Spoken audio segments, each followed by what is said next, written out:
Let's understand the rearrangement of carbocation. We will discuss the rearrangement of carbocation through dehydration of alcohol. So first of all, we have to know in which reactions we can say carbocation is formed. Carbocation is formed in nucleophilic substitution reaction SN1 mechanism as well as elimination reaction that is E1. तो देखिए अगर हम कहें E1 mechanism elimination की होती है तो वहां पर भी कार्बोकैटायन का फॉर्मेशन होता है, और SN1 अगर हमारे पास है न्यूक्लियोफिलिक सब्स्टिट्यूशन रिएक्शन है तो वहां पर भी कार्बोकैटायन का फॉर्मेशन होता है। कार्बोकैटायन जनरली हायर स्टेबिलिटी वाले कार्बोकैटायन में कन्वर्ट हो जाता है रीअरेंजमेंट के थ्रू, और आज हम यही देखेंगे कि कार्बोकैटायन में रीअरेंजमेंट किस तरह से पॉसिबल होता है। अब देखिए जो रीअरेंजमेंट ऑफ कार्बोकैटायन है ये हम डिहाइड्रेशन ऑफ अल्कोहल की मैकेनिज्म्स के थ्रू समझेंगे। जो डिहाइड्रेशन ऑफ अल्कोहल है दैट इज एलिमिनेशन रिएक्शन। इसकी मैकेनिज्म जो है वो क्या है, एलिमिनेशन रिएक्शन है ये एक तरह से। और एलिमिनेशन में भी अगर हम कहें तो ये मोस्टली या तो E1 मैकेनिज्म के थ्रू होता है या E2 मैकेनिज्म के थ्रू होता है। जनरली अगर हम कहेंगे E1 मैकेनिज्म के थ्रू अगर एलिमिनेशन हो रहा है, डिहाइड्रेशन हो रहा है, तो यहाँ पे कार्बोकैटायन का फॉर्मेशन होता है। E2 मैकेनिज्म में कार्बोकैटायन का फॉर्मेशन नहीं होता। और अगर देखा जाए तो न्यूक्लियोफिलिक सब्स्टिट्यूशन रिएक्शन में वहां पर भी कार्बोकैटायन का फॉर्मेशन होता है। वहां पर अगर हम कहें SN1 मैकेनिज्म होगी तो वहां पर कार्बोकैटायन का फॉर्मेशन होगा।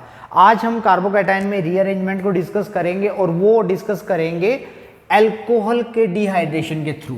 जो E1 मैकेनिज्म को हम लोग डिस्कस करेंगे और उसके अकॉर्डिंग हम लोग देखेंगे किस तरह से जो हमारा कार्बोकैटायन है वो रीअरेंज हो सकता है। तो फर्स्ट ऑफ ऑल अगर हमारे पास कोई अल्कोहल है और अल्कोहल अगर हमारे पास है उससे हम एल्कीन गेट कर सकते हैं। एल्कीन कैसे, डिहाइड्रेशन करके। अब डिहाइड्रेशन करने के लिए हमें क्या यूज करना पड़ेगा, हीट करना पड़ेगा और कोई डिहाइड्रेटिंग एजेंट्स यूज करने होंगे।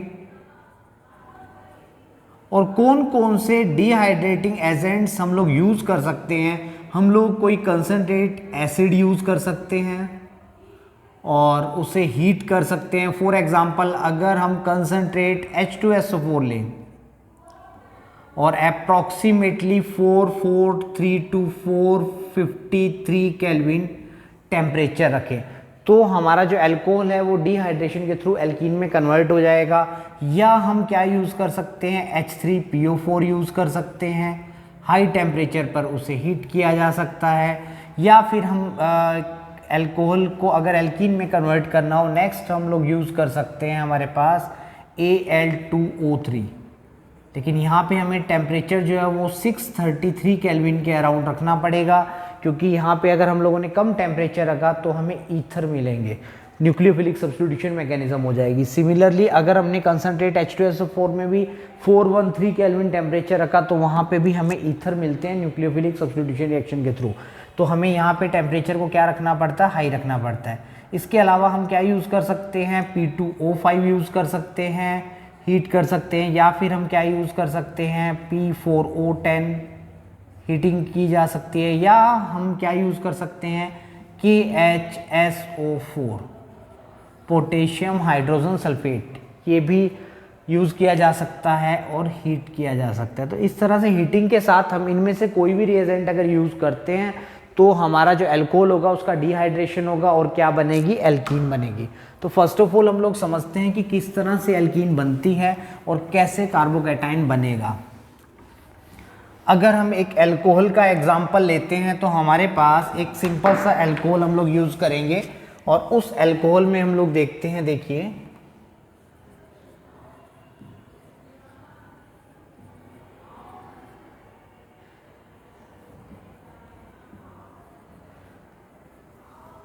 सपोज हम लोग यूज़ कर रहे हैं, यहाँ पे हीट कर रहे हैं, 453 केल्विन टेम्परेचर है हमारे पास और कंसंट्रेट H2SO4। तो H2SO4 जो है वो एसिड है, वो एक अच्छा प्रोटॉन डोनर है, वो प्रोटॉन डोनेट करेगा। इसके प्रोटॉन जो होंगे कौन एक्सेप्ट करेगा? ऑक्सीजन एटम एक्सेप्ट करेगा अपने लोन पेयर इसको डोनेट करके, और अल्टीमेटली ये OH यहाँ से निकलेगा। बाद में जो बेस होगा वो beta position, that is alpha position and that is beta. ये दो हमारे पास क्या है? बीटा पोजीशन है। इन बीटा पोजीशन पर से H का रिमूवल होगा, बीटा एलिमिनेशन होगा। यहाँ से OH गया, यहाँ से H गया, तो आपका जो मेजर प्रोडक्ट है वो एल्कीन बन रहा है। देखिए CH3 CH double bond CH CH3, तो हम कह सकते हैं हमें मिल रहा है ब्यूट-2-ईन। ये मेजर प्रोडक्ट होगा आपका। इस बीटा पोजीशन से भी H रिमूव कर सकते हो आप। तो अगर इस बीटा पोजीशन से आप H रिमूव करते हैं तो आपको मिलेगा CH2 double bond CH CH2 CH3, that is ब्यूट-1-ईन, ब्यूट-1-ईन।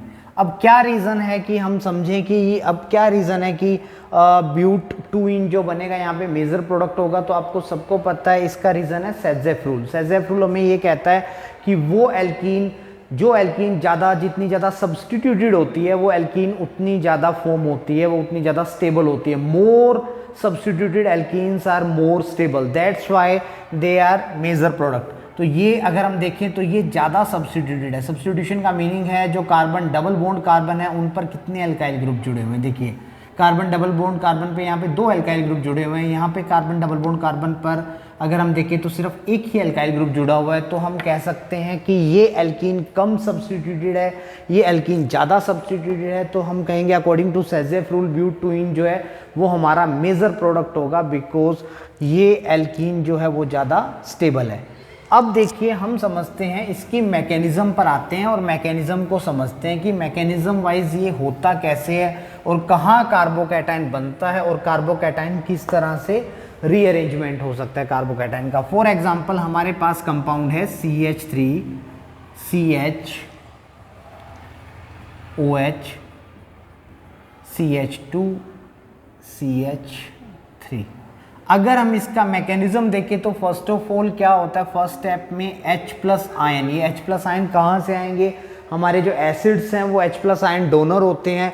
O के पास क्या है? लोन पेयर ऑफ इलेक्ट्रॉन है। O अपने lone pair of electron in H+ को डोनेट करेगा और जैसे वो इनको H+ आयन अपने डोनेट करेगा, ये हमारे पास स्पीशीज कुछ इस तरह से बन जाएगी CH3 CH OH H और यहाँ पे एक लोन पेयर। अब बिकॉज ऑक्सीजन ने अपने लोन पेयर डोनेट की हैं, दैट्स वाई हम कह सकते हैं यहाँ पे ऑक्सीजन पर चार्ज आ जाएगा पॉजिटिव। और देखिए ऑक्सीजन जो है वो एक इलेक्ट्रोनेगेटिव एलिमेंट है और इलेक्ट्रोनेगेटिव एलिमेंट ऐसे एलिमेंट्स होते हैं जो दूसरों से इलेक्ट्रॉन स्नैच आउट करते हैं। और वैसे तो केमिस्ट्री में अगर किसी भी एलिमेंट पर या किसी भी एटम पर चार्ज आता है तो वो स्पीशीज जो होती है वो अनस्टेबल बन जाती है। अगर हम देखें इलेक्ट्रोनेगेटिव एटम पर कभी भी पॉजिटिव चार्ज आ गया तो ये स्पीशीज तो हाईली अनस्टेबल हो जाती हैं, क्योंकि देखिए इलेक्ट्रोनेगेटिव एटम का मतलब हुआ जो इलेक्ट्रॉन स्नैच आउट करते हैं, यानी उन पे नेगेटिव चार्ज आता है जनरली।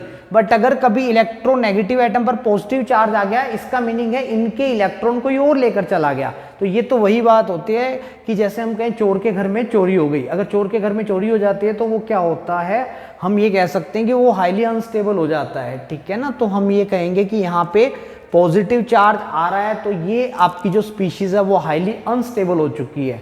और अब क्या होगा, ये ऑक्सीजन कहीं ना कहीं से अपने इलेक्ट्रॉन्स की जो डेफिशिएंसी क्रिएट हुई है इस पर, उसको कंप्लीट करने की कोशिश करेगा। तो अल्टीमेटली क्या करता है यहाँ पे, ये यहाँ से इलेक्ट्रॉन को गेन करता है और जैसे ये यहाँ से इलेक्ट्रॉन को गेन करता है तो ये वाला बॉन्ड ब्रेक होता है, तो कार्बन पर आता है पॉजिटिव चार्ज CH3 CH और यहाँ पर आया कार्बन पर पॉजिटिव चार्ज CH2 CH3। और जब कार्बन पर पॉजिटिव चार्ज आ जाता है so that species are known as carbocation. यहाँ से हमारे कार्बोकैटायन की जो स्टोरी है वो स्टार्ट हो जाती है ये हमारे पास बन गया कार्बोकैटायन। अब नेक्स्ट स्टेप तो हमें सभी को मालूम ही है, क्या होता है कि जो बेस होता है वो बेस आता है और ये हमारी अल्फा पोजीशन है, ये हमारी बीटा पोजीशन है, ये भी हमारी बीटा पोजीशन है। किसी बीटा पोजीशन पर से बेस जो होगा वो H प्लस आयन को एब्स्ट्रैक्ट करके ले जाएगा, और H प्लस आयन को एब्स्ट्रैक्ट करके ले जाएगा तो इस H के और कार्बन के जो सिग्मा बॉन्ड के इलेक्ट्रॉन है वो यहाँ ट्रांसफर होंगे और यहाँ पे क्या आ जाएगा, डबल बॉन्ड आ जाएगा। ये हमारा नेक्स्ट स्टेप होता है, अटैक ऑफ बेस, है ना, या हम बोल सकते हैं abstraction of H through base. तो यहाँ पे हमें क्या मिल जाती है, एल्कीन मिल जाती है। लेकिन हम हमारी स्टोरी को यहीं तक स्टॉप करेंगे, क्योंकि हमें ये समझना है कि ये कार्बोकैटायन है, क्या ये कार्बोकैटायन रीअरेंज हो सकता है। देखिए हमें सबको पता है कि कार्बोकैटायन की जो स्टेबिलिटी है उसका एक ऑर्डर होता है। For example 3 degree carbocation are more stable than 2 degree than 1 degree. तो हम कहेंगे कि अगर हमारा कार्बोकैटायन 2 डिग्री है और उसको चांस मिलता है कि वो 3 डिग्री में कन्वर्ट होना चाहे तो वो 3 डिग्री में कन्वर्ट हो जाएगा। इसी तरह मान लीजिए कभी 1 डिग्री कार्बोकैटायन है, उसको चांस मिल रहा है कि वो 2 डिग्री या 3 डिग्री में कन्वर्ट हो सके तो वो 2 और 3 डिग्री में कन्वर्ट होने की कोशिश करता है। और वो कैसे कोशिश करता है वो हम लोग समझेंगे, that is called rearrangement of carbocation. इसी चीज को हम क्या कहते हैं, रीअरेंजमेंट ऑफ कार्बोकैटायन कहते हैं। तो देखिए रीअरेंजमेंट ऑफ कार्बोकैटायन, ये रीअरेंजमेंट कई तरह से होता है, उसमें से जो मोस्ट पॉपुलर मेथड्स है वो हम लोग यहाँ पे स्टडी करेंगे। रीअरेंजमेंट ऑफ कार्बोकैटायन हमारा हाइड्राइड शिफ्ट के थ्रू भी हो सकता है, rearrangement of carbocation methyl shift के थ्रू भी हो सकता है,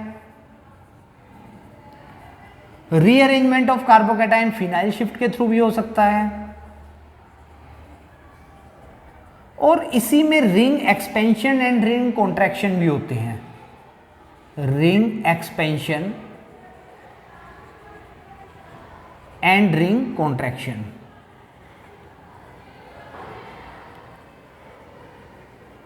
यानी रिंग एक्सपेंशन भी होता है रीअरेंजमेंट के थ्रू और रिंग कॉन्ट्रैक्शन, यानी अगर हमारा कोई रिंग सपोज 5 मेंबर्ड रिंग है तो वो 6 मेंबर्ड में कन्वर्ट होने की कोशिश करेगा, because 6 membered ring are more stable. इसी तरह मान लीजिए कोई 7 मेंबर्ड रिंग है तो वो 6 मेंबर्ड में आने की कोशिश करेगा थ्रू रिंग कॉन्ट्रैक्शन, 5 6 में जाएगा थ्रू रिंग एक्सपेंशन, और 7 होता है वो स्मॉलर रिंग बनाने की कोशिश करता है, 6 मेंबर्ड रिंग बनाने की कोशिश करता है थ्रू रिंग कॉन्ट्रैक्शन। और ये सारी जो चीजें हैं वो किसके थ्रू हो रही है, रीअरेंजमेंट ऑफ कार्बोकैटायन। यानी अगर हमारा कार्बोकैटायन जो है वो रीअरेंज हो सकता होगा तो वो रीअरेंज होगा, और उसके ये सारे मेथड्स हैं जो हम लोग 1 बाय 1 करके डिस्कस करने वाले हैं। तो देखिए यहाँ पर कार्बोकैटायन का स्कोप क्या कहता है, या कार्बोकैटायन किस तरह से रीअरेंज होता है वो हम लोग समझने की कोशिश करते हैं। सपोज हमारे पास, पहले हम लोग एक्सप्लेन करते हैं हाइड्राइड शिफ्ट। हाइड्राइड शिफ्ट में क्या होता है, मान लीजिए हमारे पास कुछ इस तरह का कार्बोकैटायन हमें मिल रहा है,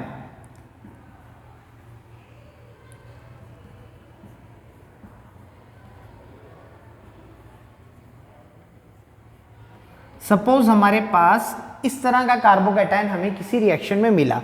अब अगर हम देखें तो ये जो कार्बोकैटायन है हमारा, that carbocation is 2 degree carbocation. ये हमारा कार्बोकैटायन जो है वो कितना डिग्री है, 2 डिग्री कार्बोकैटायन है। अब देखिए ये हमारी पोजीशन हो गई 1, या आप इसको अल्फा कह सकते हो या 1 पोजीशन कह सकते हो, इसको कह सकते हो 2 पोजीशन, और ये भी क्या हो गई 2 पोजीशन, या इसको अल्फा कह सकते हो तो ये बीटा हो गया, और ये भी क्या हो गया, बीटा हो गया। तो देखिए आपको चेक करना है कि क्या इसके साथ वाला, इसके जस्ट साथ वाला कार्बन मींस 2 नंबर वाला जो कार्बन है, वो कार्बन अगर उस कार्बन पर पॉजिटिव चार्ज आता तो क्या हमें ज्यादा स्टेबल कार्बोकैटायन मिलता। देखिए ये हमारा जो कार्बोकैटायन है ये कितना डिग्री कार्बोकैटायन है, ये हमारे पास 2 डिग्री कार्बोकैटायन है, और अगर मैं यहां पर पॉजिटिव चार्ज लगाता तो फिर ये जो हमारा कार्बोकैटायन बनेगा ये 1 डिग्री बनेगा, और obviously 2 degree carbocation are more stable than 1 degree carbocation. तो ऑब्वियस सी बात है कि यहां से इसका पॉजिटिव चार्ज का इस कार्बन पर जाने का कोई भी चांस नहीं है, क्योंकि अगर हम इस पॉजिटिव चार्ज को इस कार्बन पर लगाते हैं तो इट मींस हम लोग जो है कार्बोकैटायन की स्टेबिलिटी को डिक्रीज कर रहे हैं, तो ये पॉजिटिव चार्ज यहां नहीं जाएगा। उसके बाद हम जरा यहां पे आते हैं, और यहां पे देखिए अगर पॉजिटिव चार्ज यहां आ जाता है तो हमारा ये जो कार्बोकैटायन बनेगा ये 1 2 एंड 3 कितना डिग्री बन जाएगा, 3 डिग्री बन जाएगा। And we all know the 3 degree carbocation और tertiary carbocation are more stable than secondary carbocation. तो इस केस में क्या होगा कि यहां से जो H है वो मूव करेगा यहाँ पे और यहाँ का पॉजिटिव चार्ज यहाँ आ जाएगा, that is called hydride shift. इसको हम लोग कहते हैं हाइड्राइड शिफ्ट। तो क्या होगा, पॉजिटिव चार्ज आप यहाँ लगाएंगे और इस H को यहाँ मूव करवाएंगे, इस H को यहाँ मूव करवाएंगे, पॉजिटिव चार्ज को यहाँ, तो आपको जो मिलेगा वो क्या मिलेगा, CH3 और यहाँ पे आप लगा सकते हैं पॉजिटिव चार्ज और यहाँ पे H मूव कर गया तो बन गया CH2 एंड CH3। अब ये हमारा कार्बोकैटायन था 2 डिग्री कार्बोकैटायन और ये हमारा बन गया 3 degree carbocation and 3 degree carbocation are more stable. अब नेक्स्ट स्टोरी आगे मूव करेगी। अगर ये कार्बोकैटायन जो है, इस कार्बोकैटायन का फाइनल एलिमिनेशन रिएक्शन होने वाली है तो क्या होगा, बीटा पोजीशन से क्या होगा, H रिमूव होगा और एल्कीन बन जाएगी। और मान लीजिए यही कार्बोकैटायन जो है हमारा न्यूक्लियोफिलिक सब्स्टिट्यूशन में मैकेनिज्म में शो कर रहा है, न्यूक्लियोफिलिक सब्स्टिट्यूशन रिएक्शन के थ्रू जा रहा है आगे, तो फिर क्या होगा, न्यूक्लियोफाइल का अटैक इस कार्बोकैटायन पर होगा और उसके अकॉर्डिंग हमारा क्या बनेगा, प्रोडक्ट बनेगा। देखिए कार्बोकैटायन बनने के बाद आपकी मैकेनिज्म होती है वो एलिमिनेशन की साइड भी जा सकती है, आपकी मैकेनिज्म न्यूक्लियोफिलिक सब्स्टिट्यूशन रिएक्शन के थ्रू भी जा सकती है। अब ये डिपेंड करता है कि आपकी रिएक्शन कंडीशंस क्या हैं, उसके ऊपर डिपेंड करता है कि आपकी मैकेनिज्म एलिमिनेशन की साइड जाएगी या सब्स्टिट्यूशन के थ्रू जाएगी। हम यहाँ पे जस्ट एक्सप्लेन कर रहे हैं कि हमारा कार्बोकैटायन है उसके अंदर रीअरेंजमेंट कैसे होगा। तो ये हमारे पास जो था वो हाइड्राइड शिफ्ट था। ये याद रखना है कि जो हाइड्राइड शिफ्ट है हमारे पास वो 1-2 होगा। 1-2 का मतलब ये 1 है ये 2 है, बस यहीं तक मूव करेगा, या ये 1 है और ये 2 है, यहाँ तक मूवमेंट करेगा। क्लियर है, that is called hydride shift. अब देखिए नेक्स्ट हमारे पास आता है methyl shift. Now what is methyl shift?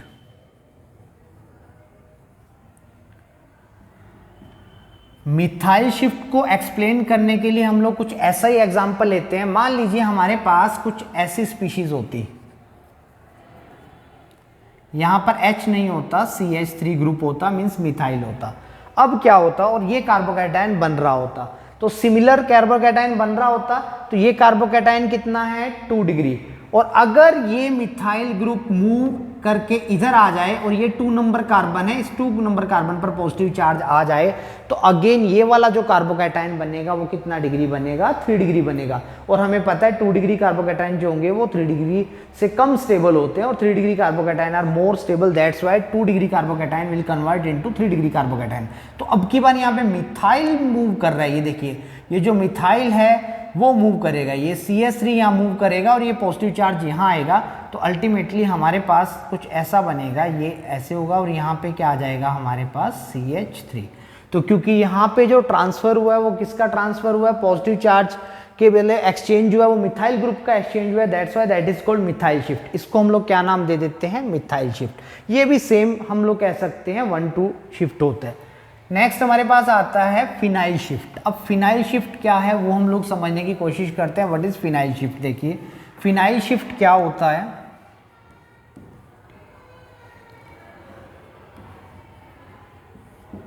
अगर हम समझे फिनाइल शिफ्ट, तो सपोज हमारे पास कुछ इस तरह से स्पीशीज है जिसमें कुछ फिनाइल रिंग हैं जो कार्बन पर अटैच्ड हैं।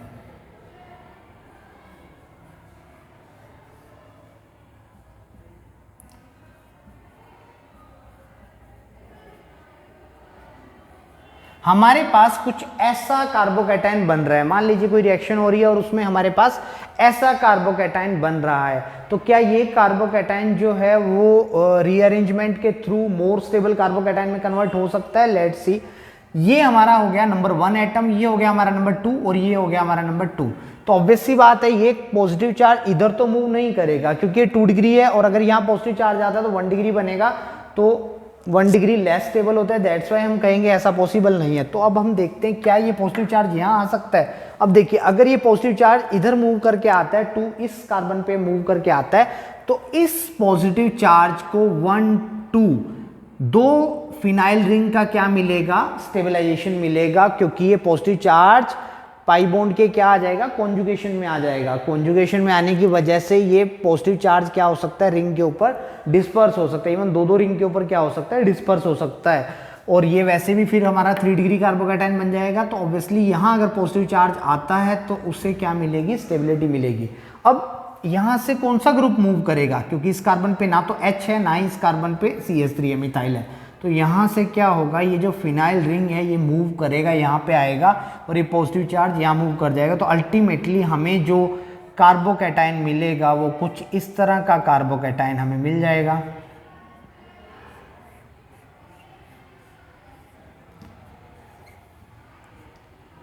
CH और यहाँ पे हमारे पास एक फिनाइल रिंग होगा। अब ये हमारा जो है वो 3 डिग्री कार्बोकैटायन है, जबकि ये हमारा क्या था, 2 डिग्री कार्बोकैटायन था। और 3 डिग्री कार्बोकैटायन होने के साथ साथ यहाँ पे फिनाइल रिंग का भी एक्स्ट्रा इसको क्या मिल रही है, स्टेबिलिटी मिल रही है, एक्स्ट्रा कॉन्जुगेशन मिल रहा है इसको, जिसकी वजह से ये क्या होगा, कार्बोकैटायन बहुत ज़्यादा स्टेबल होगा। तो हम ये कह सकते हैं इस कार्बोकैटायन के बनने के चांसेस ज़्यादा होंगे। तो इस तरह से ये फिनाइल रिंग का शिफ्ट हुआ है, that's why that is called phenyl shift. अभी तक हमने 3 तरह से समझा कि हमारा कार्बोकैटायन हाइड्राइड शिफ्ट के थ्रू, मिथाइल शिफ्ट के थ्रू और फिनाइल शिफ्ट के थ्रू क्या कर सकता है, रीअरेंज हो सकता है। अब मान लीजिए कभी इनमें तीनों में कंपटीशन हो रहा हो, कंपटीशन का मतलब आप हाइड्राइड शिफ्ट भी करवा सकते हो, मिथाइल भी करवा सकते हो, फिनाइल भी करवा सकते हो। तब आप क्या देखोगे, तब आपको देखना है, आपको अगर आप कौन सा शिफ्ट करवा रहे हो तो आपको जो कार्बोकैटायन मिल रहा है वो ज़्यादा स्टेबल मिल रहा है, बस ये देखना है। इसके लिए एक शॉर्टकट आप समझ सकते हो, अगर हाइड्राइड शिफ्ट सबसे पहले करवा सकते हो, हाइड्राइड के बाद मिथाइल और उसके बाद फिनाइल शिफ्ट, यानी अगर तीनों शिफ्ट पॉसिबल हैं तो हम ये कह सकते हैं हाइड्राइड शिफ्ट होने की पॉसिबिलिटी सबसे ज़्यादा होगी अगर मिथाइल और हाइड्राइड में देखें तो। उसके बाद अगर आप मिथाइल और फिनाइल में देखेंगे तो मिथाइल शिफ्ट जो होता है वो पहले होता है, वो क्या करता है, डोमिनेट करता है। तो डोमिनेटिंग का क्या हुआ, सबसे पहले हाइड्राइड शिफ्ट, फिर मिथाइल शिफ्ट और सबसे लास्ट में हम कह सकते हैं फिनाइल शिफ्ट होने के चांसेस होते हैं। अब हमारे पास आता है, देखिए 3 शिफ्ट हम लोगों ने देख लिए। एक हमारे पास बहुत इंपॉर्टेंट पॉइंट आता है, that is called ring expansion and ring contraction. तो हम यहां पर समझेंगे रिंग एक्सपेंशन कैसे होता है। देखिए कभी कभी कार्बोकैटायन बनता है तो कार्बोकैटायन में हमारे पास जो कंपाउंड होते हैं वो रिंग वाले कंपाउंड होते हैं, एलिसाइक्लिक कंपाउंड्स होते हैं। उन कंपाउंड के अंदर जो रिंग होती है वो एक्सपेंड कर जाती है। फॉर एग्जांपल अगर हम कुछ इस तरह से देखें और फिर हम प्रोडक्ट किस तरह से देखेंगे वो देखिए। सपोज हमारे पास ये कंपाउंड है और यहाँ पे लिखा हुआ है एसिड दिया गया है हम लोगों को और हीट किया गया और हमसे पूछा गया है कि क्या प्रोडक्ट बनेगा। तो ऑब्वियस सी बात है, हमें समझ में आएगा कि ये प्रोटोनेशन होगा यहाँ पे और ये OH रिमूव होगा तो यहाँ पे कार्बोकैटायन आएगा, यानी हमें कुछ इस तरह का कार्बोकैटायन मिल जाएगा। अब देखिए रिंग एक्सपेंशन किस तरह से होता है। अगर हम लोग सोचे, अगर हम लोग समझें कि रिंग एक्सपेंशन कैसे होता है, फॉर एग्जाम्पल यहाँ पे मान लीजिए हमारे पास 5 मेंबर्ड रिंग होता। अब देखिए 5 मेंबर्ड रिंग होता, ये देखिए, चलिए देखिए यहाँ पे ये मूव कर गया। जैसे ही मूव किया तो यहाँ पे क्या आ गया, हमारे पास पॉजिटिव चार्ज आ गया। अब हम क्या करेंगे, अब बेटर ये होता है कि आप क्या कीजिए, नंबरिंग कीजिए। जैसे ये 1 हो गया, फिर ये 2 हो गया, फिर ये 3 number carbon, 4 number carbon, 5 number carbon and 6 number carbon. Same numbering यहाँ पे की जा सकती है, 1 2 3 4 5 एंड 6। तो हमें समझ में आ रहा है हमारे पास 6 नंबर कार्बन पर क्या आ रहा है, पॉजिटिव चार्ज आ रहा है। अब किस तरह से रिंग एक्सपेंशन होता है, देखिए ये बॉन्ड यहाँ से ब्रेक होगा और 5 नंबर वाला जो कार्बन है उसका अटैक होगा यहाँ 6 पे, और 5 और 6 नंबर कार्बन आपस में अटैच हो जाएंगे और हमें एक 6 मेंबर्ड रिंग मिल जाएगी। तो जैसे ही ये कार्बन यहाँ अटैक करेगा, इट मीन्स इस सिग्मा बॉन्ड के जो इलेक्ट्रॉन है ये मूव किए होंगे 5 नंबर कार्बन पर। तो जैसे ही सिग्मा बॉन्ड के इलेक्ट्रॉन इस कार्बन पे मूव किए होंगे तो इसमें नेगेटिव चार्ज आया होगा, दैट्स वाई उसने वहां अटैक किया होगा। तो इस कार्बन पर क्या आ जाएगा, 1 नंबर कार्बन पर क्या आ जाएगा, पॉजिटिव चार्ज। तो हमारा जो पॉजिटिव चार्ज है वो 6 से कहाँ मूव कर गया, 1 नंबर कार्बन पे मूव कर गया और हमारे पास कितने मेंबर रिंग मिल गई, 6 मेंबर रिंग बन गई हमारे पास। तो देखिए ये मान लीजिए हमारा कार्बन है 6, तो 6 के साथ वाला कार्बन 1 2 3 4 और ये 5। अब पॉजिटिव चार्ज कहाँ मूव कर गया, 1 पे। 1 पे पॉजिटिव चार्ज किस तरह से मूव किया वो फिर से देखिए। देखिए इस सिग्मा बॉन्ड के इलेक्ट्रॉन इस कार्बन पर आ रहे हैं तो हम कह सकते हैं कि ये जो कार्बन है उस पर नेगेटिव चार्ज आया, दैट्स वाई वहाँ अटैक हो रहा है वो पॉजिटिव चार्ज। तो यहाँ पे ये जो कार्बन है यहाँ पर कौन सा चार्ज आ जाएगा, पॉजिटिव चार्ज। तो ये कार्बोकैटायन बन गया। अब आपका जो भी है मान लीजिए सपोज, अब नेक्स्ट क्या होता है, नेक्स्ट स्टेप होता है कि जो बेस होगा इस रिएक्शन में, अगर हम पर्टिकुलरली इस रिएक्शन की बात करें तो इस रिएक्शन में जो बेस होगा वो क्या करेगा, बीटा पोजीशन से H को रिमूव कर देगा। बीटा पोजीशन यानी ये अल्फा है और ये भी बीटा है और ये भी बीटा है, इनमें कोई भी डिफरेंस नहीं है। आप किसी भी पोजीशन से H को एब्स्ट्रैक्ट कर दीजिए और आपका जो फाइनल प्रोडक्ट मिलेगा वो मिलेगी आपको साइक्लोहेक्सीन। तो देखिए ये आपका मेन प्रोडक्ट होगा। तो इस तरह से जो आपकी 5 मेंबर्ड रिंग थी वो आपने कन्वर्ट कर दी 6 मेंबर्ड रिंग में। So that is called ring expansion. और ये जो रिंग एक्सपेंशन है ये भी काफी इंपॉर्टेंट रोल प्ले करता है कार्बोकैटायन के रीअरेंजमेंट वाले क्वेश्चंस के अंदर। नेक्स्ट हम एक और एग्जांपल देखते हैं। देखिए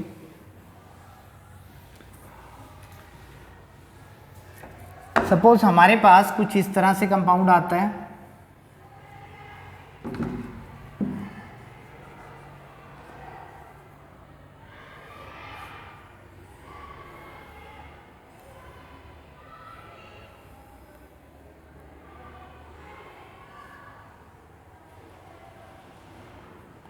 सपोज हमारे पास ये कंपाउंड गिवन है और हमें करना क्या है, सेम इसी तरह से एसिड्स और हीट। तो हमें समझ में आ जाएगा जब भी एसिड है और हीट कर रहे हो आप अल्कोहल को, एसिड की प्रेजेंस में जब भी हीट किया जाता है तो एलिमिनेशन रिएक्शन होगी और आपका जो प्रोडक्ट है वो क्या बनेगी, एल्कीन बनेगी।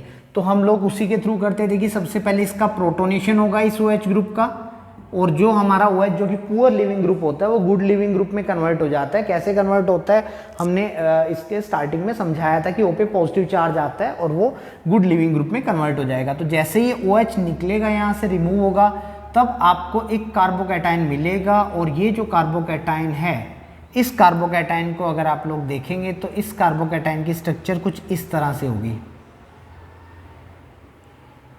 ये कार्बोकैटायन आपको मिलेगा। अब देखिए कितना मेंबर्ड रिंग है, 5 मेंबर्ड रिंग है। अगर ये एक्सपेंड कर जाए तो ये 6 मेंबर्ड रिंग में कन्वर्ट हो सकता है। तो हम रिंग एक्सपेंशन करके दिखाएंगे कैसे होगा। देखिए फिर से नंबरिंग कीजिए, 1 2 3 4 5 6 एंड 7।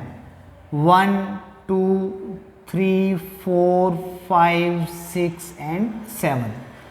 क्या देखा हम लोगों ने, 1 और 5 के बीच का बॉन्ड ब्रेक होगा और ये 5 नंबर वाला जो कार्बन है इसको आपको ज्वाइंट करना है किसके साथ, 6 नंबर कार्बन के साथ।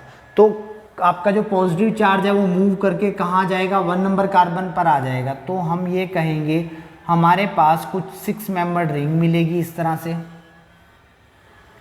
और ये हमारे पास अगर 1 नंबर कार्बन है, ये अगर हमारा 1 नंबर कार्बन है तो फिर ये 2 3 4 5 और 6।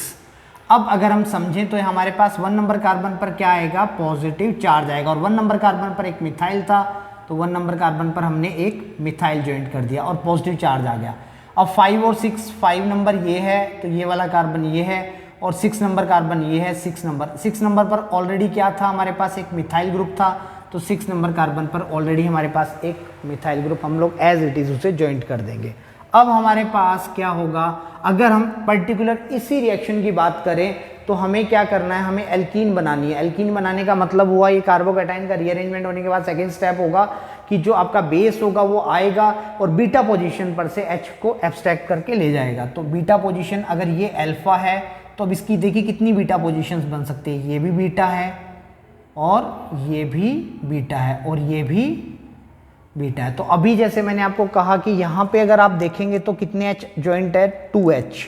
यहाँ पे अगर आप देखेंगे 2 हाइड्रोजन और यहाँ पे देखेंगे तो 1 हाइड्रोजन जो है वो प्रेजेंट है। और हमें पता है अकॉर्डिंग टू सेजेफ रूल हमें पता है कि वहाँ से हाइड्रोजन हम रिमूव करेंगे जहाँ पे हाइड्रोजन क्या होंगे, लेस होंगे एलिमिनेशन रिएक्शन में, बीटा एलिमिनेशन में। क्यों?